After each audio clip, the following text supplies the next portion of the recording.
बिस्मिल्लाहिर्रहमानिर्रहीम। अस्सलामु अलैकुम वरहमतुल्लाहि वबरकातुहू। उम्मीद है आप सब खैरियत से होंगे। अल्लाह पाक मुझे और आपको बहुत सी बरकतें अता फरमाए।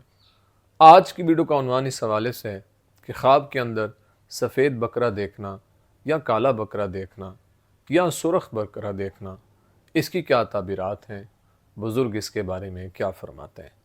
अगर आप इसकी ताबीर जानना चाहते हैं तो आपसे गुजारिश है कि हमारे चैनल को ज़रूर सब्सक्राइब करें और बेल आइकन के बटन को दबा के ऑल पे कर दें, ताकि हर नई आने वाली वीडियो को नोटिफिकेशन आप तक बर वक्त पहुँच सके।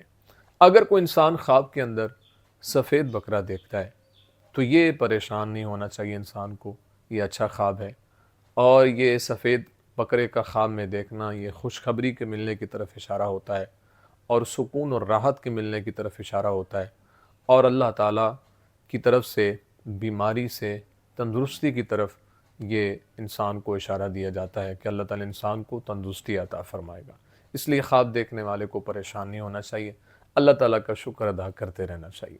अगर कोई इंसान ख्वाब के अंदर काला बकरा देखता है तो ये अच्छा ख्वाब नहीं है, ये बीमारी के आने की तरफ इशारा है, ये मुसीबत और परेशानी के आने की तरफ इशारा है। और इसलिए यह ख्वाब देखने वाले को तौबा इस्तिग़फ़ार का सिलसिला जारी व सारी रखना चाहिए, क्योंकि ये ख्वाब देखने वाले पर गम, परेशानियाँ, मुसीबतें आती हैं, तो ये ख्वाब देखना अच्छा नहीं है। इसलिए अल्लाह के हुज़ूर उसको तौबा इस्तिग़फ़ार का सिलसिला जारी व सारी रखना चाहिए और सदका करना चाहिए, क्योंकि सदका आने वाली बलाओं को टाल देता है। अगर कोई इंसान ख्वाब के अंदर सुर्ख बकरा देखता है तो ये ख्वाब भी देखना अच्छा नहीं है। ये ख्वाब देखने वाले के मकरूज़ होने की तरफ इशारा है, यानी उस पर कर्ज़ा चढ़ जाएगा और उसको बेचैनी होगी, ये बेचैन होने की तरफ इशारा है।